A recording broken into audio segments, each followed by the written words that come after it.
Pray everybody has had a restful afternoon and a happy Easter today. Turn to Luke chapter 16. We're going to take our text from the first 9 verses. Luke chapter 16. We're jumping ahead a little bit. The material that appears in chapters 13, 14, and 15 we've been incorporating into some of the material that we've gone over earlier because, believe it or not, Jesus tends to be consistent in his teaching. So some of the things that we see there in those 3 chapters we have already covered in past sermons. So rather than belabor those points, we're going to jump ahead to Luke 16 and start in verse 1. He also said to the disciples, "There was a rich man who had a manager, and charges were brought to him that this man was wasting his possessions. And he called him and said to him, 'What is this that I hear about you? Turn in the account of your management, for you can no longer be manager.'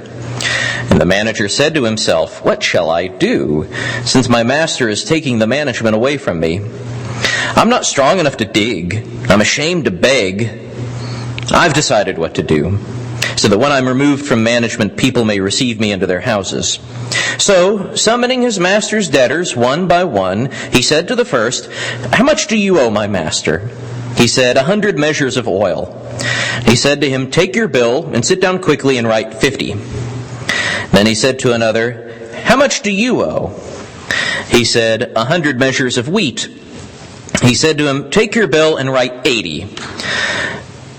The master commended the dishonest manager for his shrewdness. For the sons of this world are more shrewd in dealing with their own generation than the sons of light.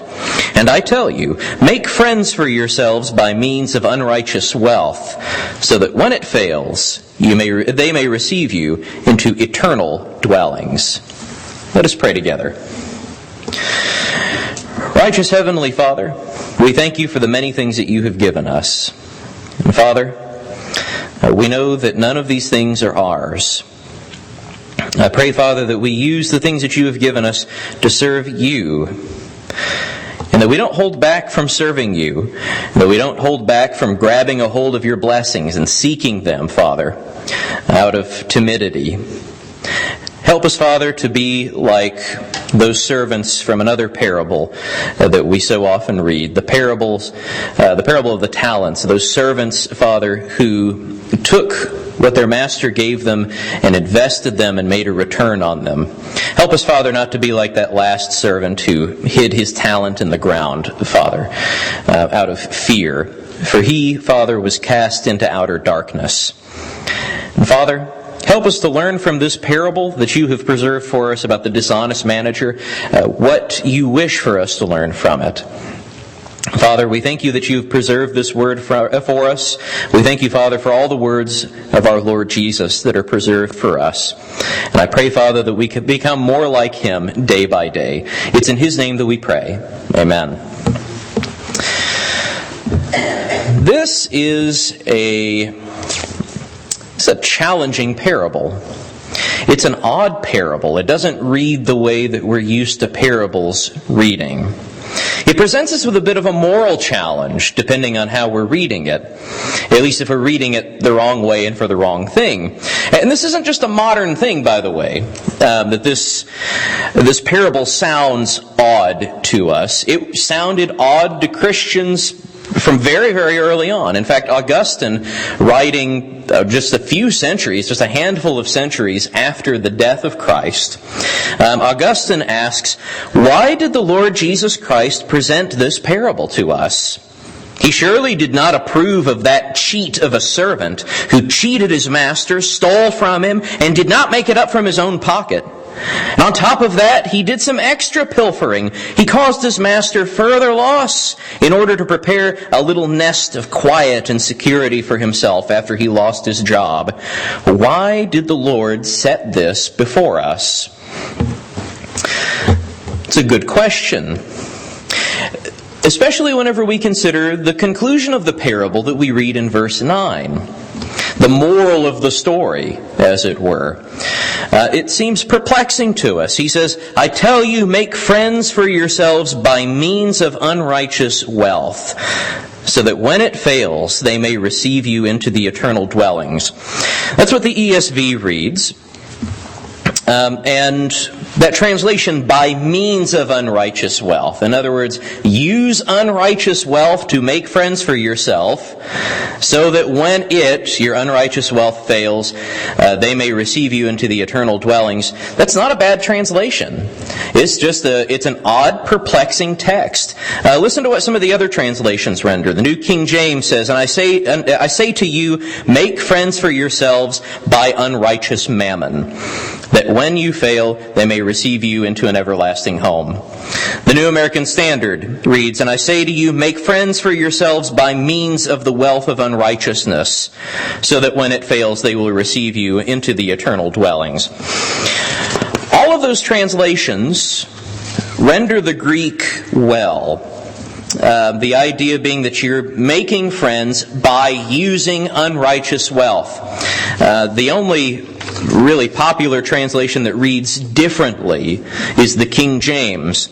And I say unto you, make to yourselves friends of the mammon of unrighteousness, that when ye fail, they may receive you into everlasting habitations. And, I try not to beat up on the King James. Usually I try to bring in the King James only whenever it's the better reading. Here, unfortunately, it is not the better reading. When it says, friends of the mammon of unrighteousness, there's not really any justification for translating that of the mammon. Because the word that's used there, that the King James is translating of, that the ESV is translating by means of, is different from what you would expect of just a normal of. So, like, of unrighteousness. In Greek, it's pretty specific. The word case that gives you that word of. The word that is being used about the mammon is a little more specific. It means out of or from. So make friends for yourselves from unrighteous wealth or unrighteous mammon. So that translation, the using unrighteous wealth by means of unrighteous wealth, that makes the better sense. There's no case really for leaving it vague like the King James does. Friends of the mammon of unrighteousness can have a ton of different meanings, just because the word of has a ton of different meanings. There's really no confusion here about what Jesus is saying. He is saying, essentially, how it's rendered in the ESV. Make friends for yourselves by means of unrighteous wealth. What is the Lord saying here? Is He encouraging theft or pilfering? Well, certainly not. And of course, Augustine is not trying to make that point. Augustine is saying that surely not. That is not the point that Jesus is making. And as we approach this text, part of what perplexes us about it is that, well, surely, Jesus is not going to encourage us into cheating people or stealing from people. So what does He mean here? What is the point of this parable? What is really the meaning of the moral of this parable? What are we to take away from it? How are we to behave in light of this parable? So let us examine the text together this evening. And let's start with the steward and what he is doing and why. See, the steward has found himself in an untenable situation. Right? He's manager or steward over a rich man's wealth. And this is common in the ancient world. If you're very wealthy, you would hire out, or more often than not, take on someone as a slave who would manage your accounts. And it was not entirely uncommon to find managers or stewards doing the sort of thing that this manager has been doing. He's been embezzling. He has been misusing the master's wealth for his own advantage. And the master has found him out. So this gravy train that he has been riding is going to come to a stop, and he is getting off at the next station. His position is not going to last forever. And so by losing his position, he's also going to be losing his status. Right, being the manager or the steward for a wealthy person was a high-class position, which is why some people would willingly sell themselves into slavery to wealthy people to be put into these positions. And so it sounds counterintuitive to our minds, with our experience, to think about a person willingly selling themselves into slavery and that being a sort of high status. But in the ancient world, that is how the sort of stewardship worked. And he's going to be losing his status and losing the protection that his master offers.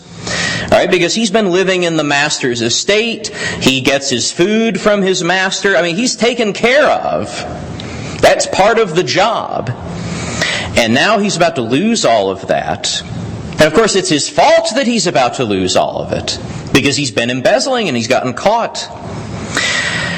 And he's looking at his alternatives.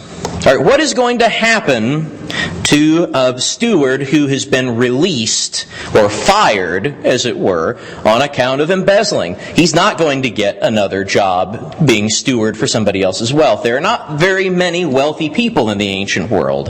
And most of them know each other and talk with each other.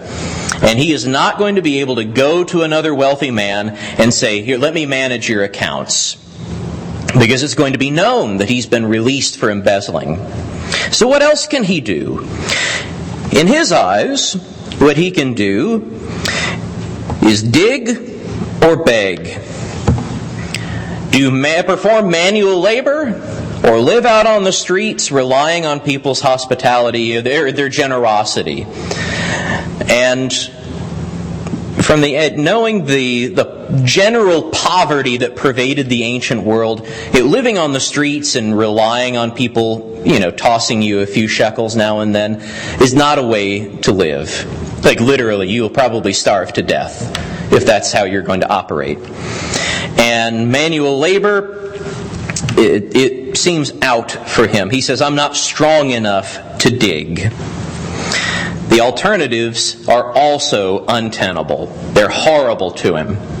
They're not going to work. And so what the steward does is he acts quickly while he is still manager over these accounts, while he is still steward over the accounts. He acts quickly to ingratiate himself to his master's debtors. And he calls them all together, and he goes through the accounts one by one. And he takes whatever is owed on the account, and he's drastically discounting it. All right, the first one who comes in, his debt is discounted half. All right, half of his debt is wiped clean. The second one, 20% of it is knocked off. And he goes through in this fashion with all of his master's debtors and ingratiates himself to them. Now, as manager, these arrangements that he's making here are still legally binding. All right, the master has not come back and taken the account away from him yet. All right, the message he hears is, "What is this I hear about you? Turn in the account of your management, for you can no longer be manager."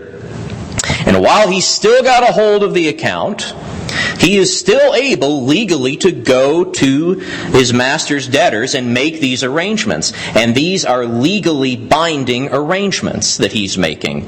The master can't come back later and say, no, I told this guy he was going to be fired, and I'm not honoring that. You still owe me 100 measures of oil. Or you still owe me 100 measures of wheat. Forget about this 80 business or this 50 business.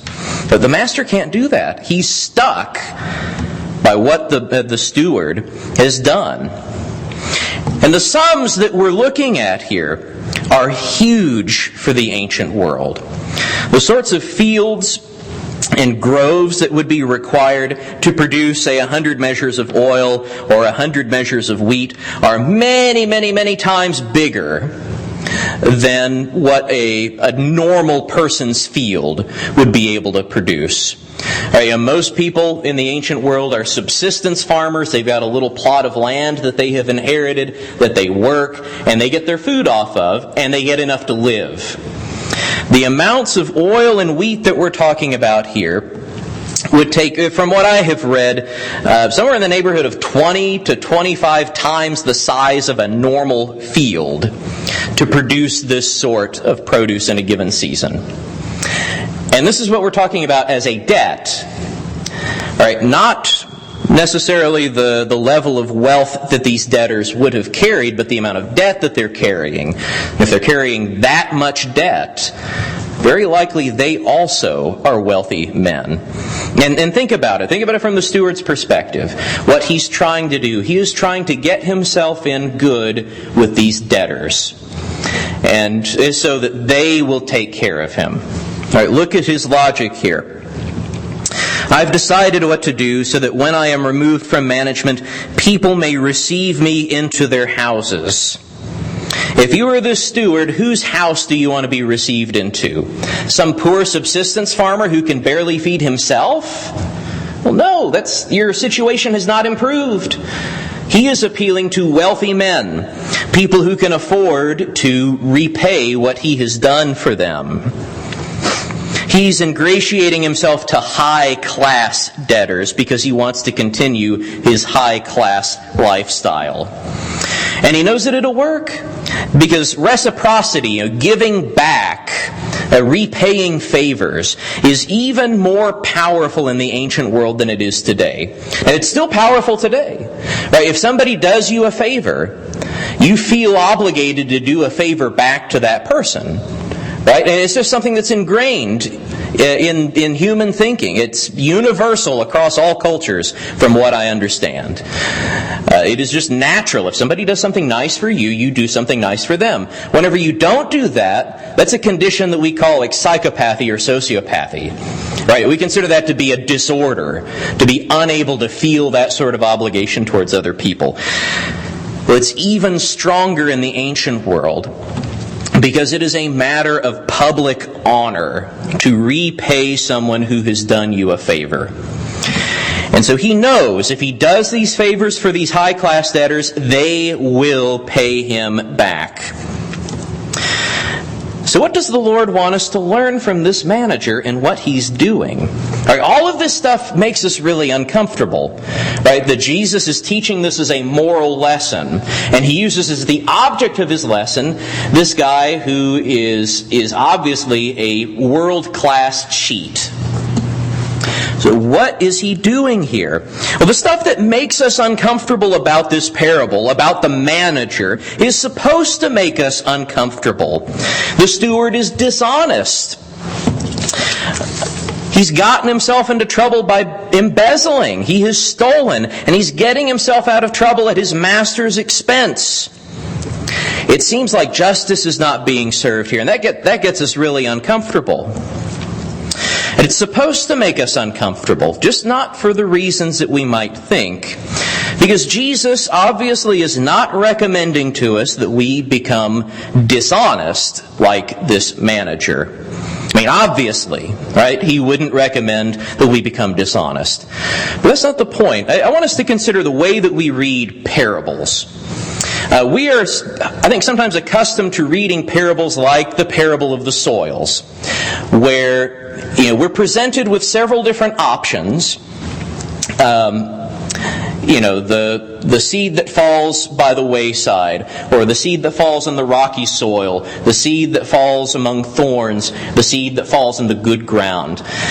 And it's like you have your options as to what you can be, right? Or what you can become.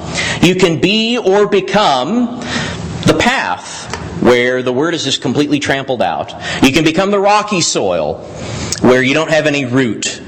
You can be the thorny soil, where you don't bear fruit. Or you can be or become the good soil, where you bear fruit 100-fold.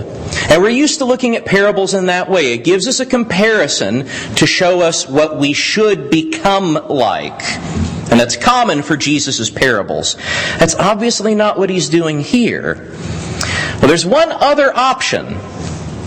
Whenever Jesus gives us an object for consideration, He can either say, be or don't be like this, or He could be making the comparison from another perspective.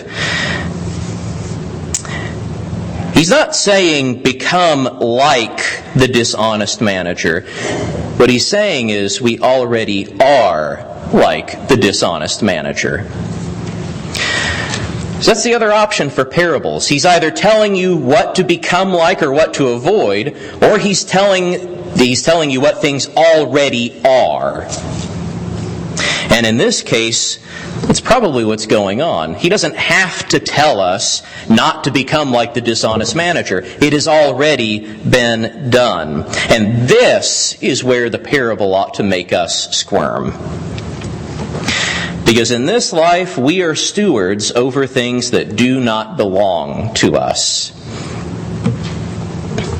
And like this dishonest manager, we are selfish. And we want to use the things that we've been given on our own terms for our own gain. On account of our sin, we are in an untenable situation. Right, we are in a situation that will not last. The gravy train of this life comes to an end for everybody sooner or later. It may be that your final destination is pretty far down the line. It might be that the next stop, your final destination, is coming up much sooner than you think. We don't know. We don't know when we're going to get the boot off of that train. But on account of our own sin, we are in trouble. And what Jesus is recommending, where He does say, become like this manager. Well, let's look at the parable again and see what He says. In the parable itself, in verse 8, He says, the master commended the dishonest manager. And notice there, Jesus refers to him as dishonest. Right, but the master commended him not for his dishonesty, but for his shrewdness. And then here's an earlier moral. All right, this is the moral that he gives before the moral. In verse 9, Jesus says, for the sons of this world are more shrewd in dealing with their own generation than the sons of light. In other words, Jesus is making an unfavorable comparison here. I mean, He's making a couple of them. He's saying we're like the dishonest manager in the ways that we shouldn't be like him, and we're not like him in the ways that we should be like him. Because the sons of this world are more shrewd than the sons of light. What He's encouraging in us, I think, is this steward's shrewdness. As we go back and we consider what the dishonest manager, or what maybe we should call him the shrewd manager, has done, we should in some sense see ourselves. The shrewd manager has seen his situation for what it is, and he has accepted it, that he has to do something about it. And we in this life, we cannot sugarcoat who we are, that we are sinners. There is none righteous, no, not one. We cannot sugarcoat what is going to happen in the wake of sin. We cannot sugarcoat that the wages of sin is death. And we cannot sugarcoat that our options are relatively limited in this life whenever we're considering how things are going to come to an end. And the options are even more abhorrent to us than they were to the manager. The manager is stuck with digging or begging. He says neither one of those is really going to work. But what are the alternatives for us living a life of sin? Well, the obvious, the alternative that we cannot tolerate, the alternative that should send us away in horror, looking for other options, is the actual wages of sin: death, destruction in hell. And facing that down, we ought to act. We ought to do something about it. Furthermore, we cannot lose sight of our own embezzling of God's gifts. Everything that we have does not belong to us. And yet, if we are honest with ourselves, we all use it selfishly, according to our own ends, for our own means, our own gain, our own benefit. We're thinking only about, what do I get out of it? And I suspect, by the way, this is what the Lord means by unrighteous wealth. The wealth that is being used poorly or has been abused. And what the shrewd manager does is he acts quickly to use these resources that are not his to make sure that he has a future secured for himself. Because again, what else is he going to do?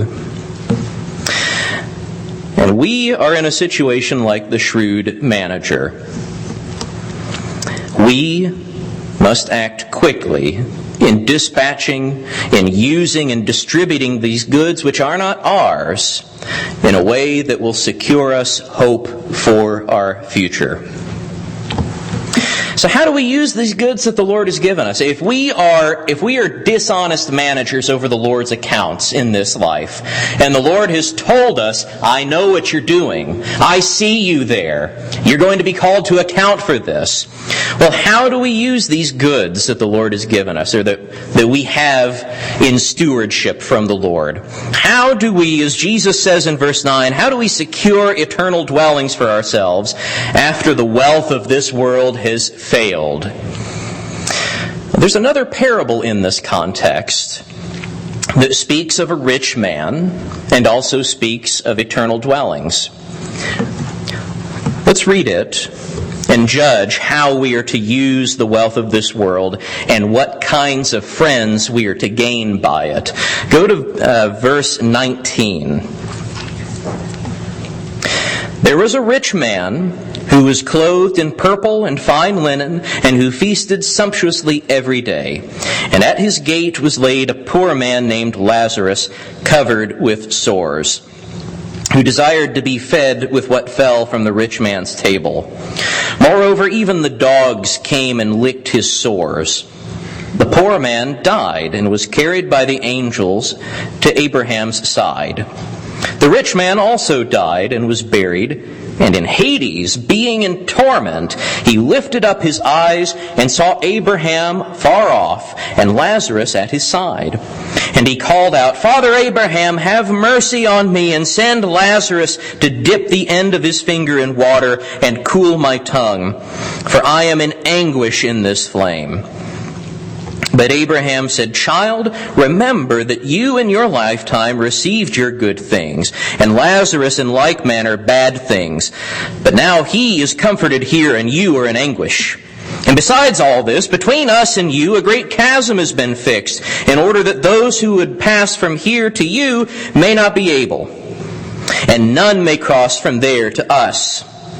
And he said, Then I beg you, Father, send him to my father's house. For I have 5 brothers, so that he may warn them, lest they also come into this place of torment. But Abraham said, They have Moses and the prophets, let them hear them. And he said, No, Father Abraham, but if someone goes to them from the dead, they will repent. And he said to him, If they do not hear Moses and the prophets, neither will they be convinced if someone should rise from the dead. And so how should a rich man, and by the way, let's not fool ourselves, we are all rich in this room. Even if we want to compare ourselves with other Americans, some of us may not be wealthy. But if you want to compare yourself to your typical human being over the course of history, we are all wildly wealthy. A few of us can imagine having to live on a subsistence farm, like a true subsistence farm, or begging out in the street, and really being at risk of death. And so what should we, rich people, do with the world's goods? The obvious subtext here in the parable of the rich man and Lazarus. And this is what Abraham says to Lazarus. He says, remember, in your lifetime you received your good things, and Lazarus in like manner received his bad things, but now he is comforted here, and you are in anguish. Now, part of the reason they're in the position they're in is because of, at least in the rich man's case, he is where he is because of how he's used his wealth. And so how are we to dispatch what God has left in our stewardship? What friends are we to gain? It's not without reason that most of the church fathers who read this parable and were trying to make sense of it finally arrived at the idea that what Jesus is encouraging us to do in verse 9 is to give alms. That is, to give to the poor, to give to the needy. That is what he's talking about by making friends for yourselves by means of unrighteous wealth, so that when it fails, they may receive you into the eternal dwellings. I want us to consider, let me see if I can find it here. So it just occurred to me as we were reading.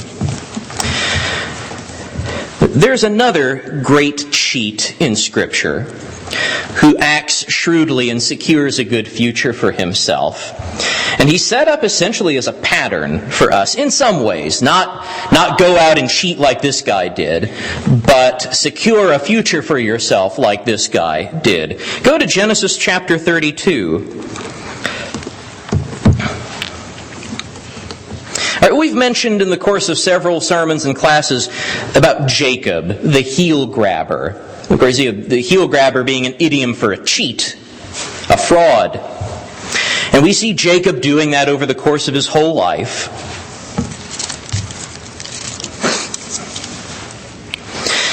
But the turning point in Jacob's life comes in Genesis chapter 32, in verse 22. The same night, so he's about to meet Esau. Esau is essentially chasing him. And Jacob is fleeing from Esau, and he encamps one night. And that same night, he arose and took his 2 wives, his 2 female servants, his 11 children, and crossed the ford of the Jabbok. He took them and sent them across the stream and everything else that he had, and Jacob was left alone. And a man wrestled with him until the breaking of the day. When the man saw that he did not prevail against Jacob, he touched his hip socket, and Jacob's hip was put out of joint as he wrestled with him. Then he said, "Let me go, for the day has broken." But Jacob said, "I will not let you go unless you bless me." And he said to him, "What is your name?" And he said, "Jacob." Then he said, "Your name shall no longer be called Jacob, but Israel," or he strives with God. Let's see. I lost my place. "For you have striven with God and with men, and have prevailed." Then Jacob asked him, "Please tell me your name." But he said, "Why is it that you ask my name?" And there he blessed him. So Jacob called the name of that place Peniel, saying, "For I have seen God face to face, and yet my life has been delivered." The sun rose upon him as he passed Peniel, limping because of his hip. Therefore to this day the people of Israel do not eat the sinew of the thigh that is on the hip socket, because he touched the socket of Jacob's hip on the sinew of the thigh. Right, but Jacob, for all of his cheating, for all of his shenanigans, he's ultimately blessed for grabbing onto this man that he wrestles with, who's usually identified as an angel or perhaps even the Lord himself. By grabbing onto this man and refusing to let go until he is blessed. And so his name is changed to Israel, and he is blessed. He is given a blessing. Augustine concludes his thoughts on the parable of the shrewd manager by saying, "He," that is the steward, was ensuring himself for a life that was going to end. It's what the steward was going to get ultimately was also going to come to an end. Whatever sort of reciprocity that he got out of these debtors, eventually that's going to end. They're going to die, he's going to die, they're going to run out of money, something is going to happen to bring that to an end. Augustine asks, would you not insure yourself for eternal life? That's the question that stands before us this evening, if you'll take out your songbooks. This is still a difficult parable. I'm not going to pretend that I've got this all figured out or anything. But I do know from everything that we have studied in Luke that the Lord is very concerned with how we use the things that we have been given. And so far, it's mostly been in terms of, your wealth, my wealth, as if the wealth belongs to us. But here I think Jesus is pulling the curtain back a little bit. Or at least he's calling us out on the charade.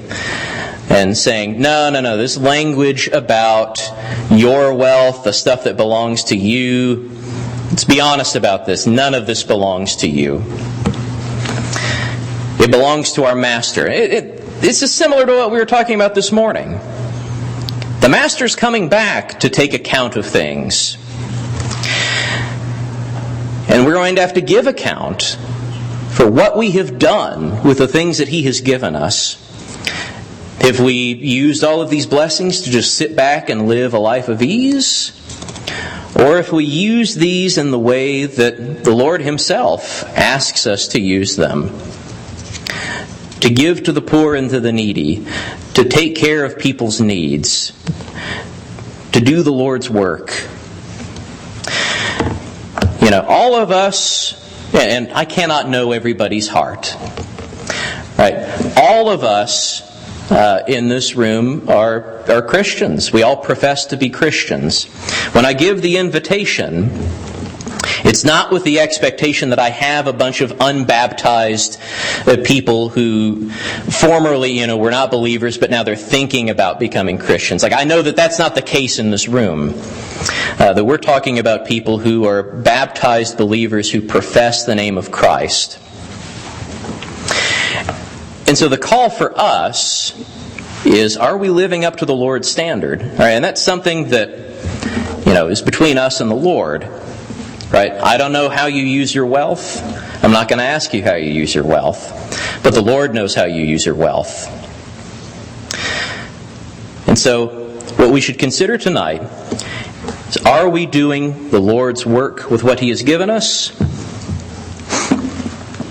And are we securing for ourselves, as the parable says, eternal dwellings? So it may be that you are here and in some way, maybe that way, maybe another way, you have fallen from the faith and are in need of restoration and need to make public confession for something that you have done, or need to ask for prayers for something even. This invitation is not reserved just for people wanting to be baptized or people in need of some formality.